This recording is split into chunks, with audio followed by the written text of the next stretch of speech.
This is not Speaker's Corner. This is Waterloo Station. Just waiting for a train, and just going to report on the day, which has in many ways been very successful. Just 3 of us, but you know, hey ho, it's strength with a few people. Doesn't need to be numbers. Anyway, yeah, a couple of people who came up to us from the previous month, who'd seen us at the end of July, and taken some flyers, and have checked this stuff out, which is really good to hear, and came back to us with more questions, and they're going to go back and check that out. It's really great to hear that people have done that. Other people, we had a couple, I remember particularly, not a married couple, but 2 separate people who were, I wouldn't say belligerent, but they were a bit defensive about the whole thing. There's no way you're going to tell me this is going on. You know, it's just too fanciful, too far-fetched to be true sort of thing, and the usual sort of, well, if they're doing it to us, they're doing it to them sort of scenario. We hear that quite a lot.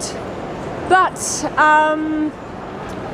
2 of us were working with this one particular person, just very gently, just talking to him, reasoning with him, and he listened to me, listened to this other person, and I don't know, over 10 minutes, 15 minutes, his demeanour had changed.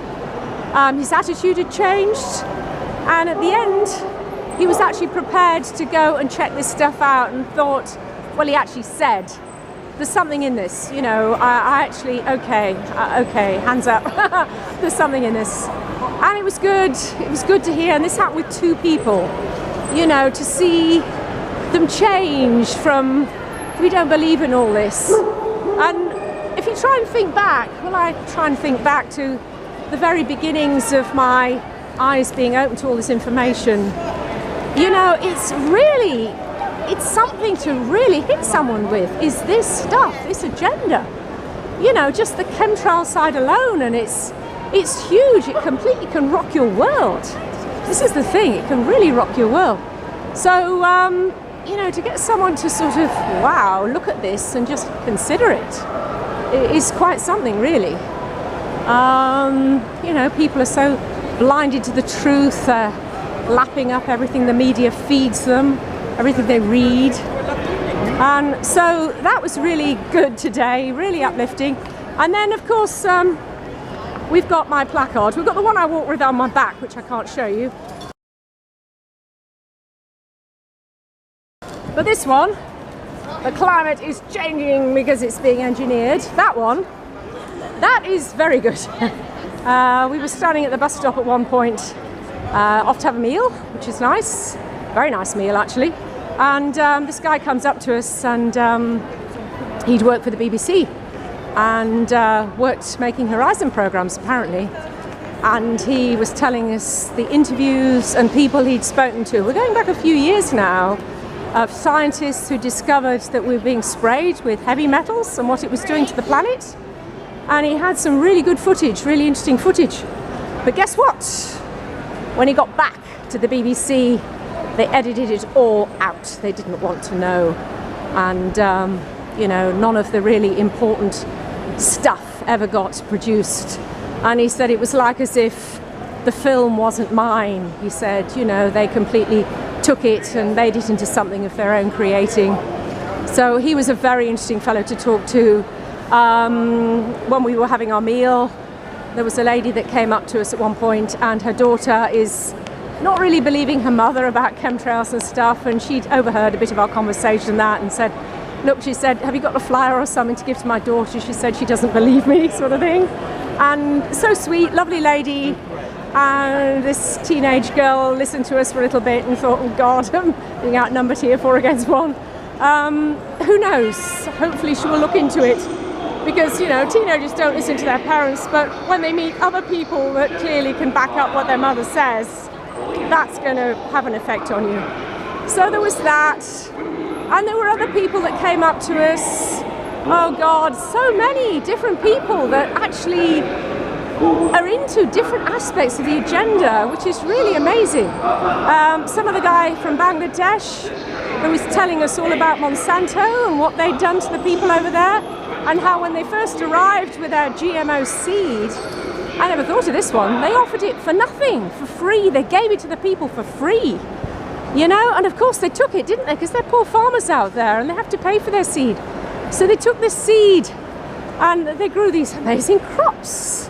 And of course they actually tried to save the seed to grow for another year, but you may know that Monsanto seed is one use only. You have to go cash in hand to them to get the next year's rations.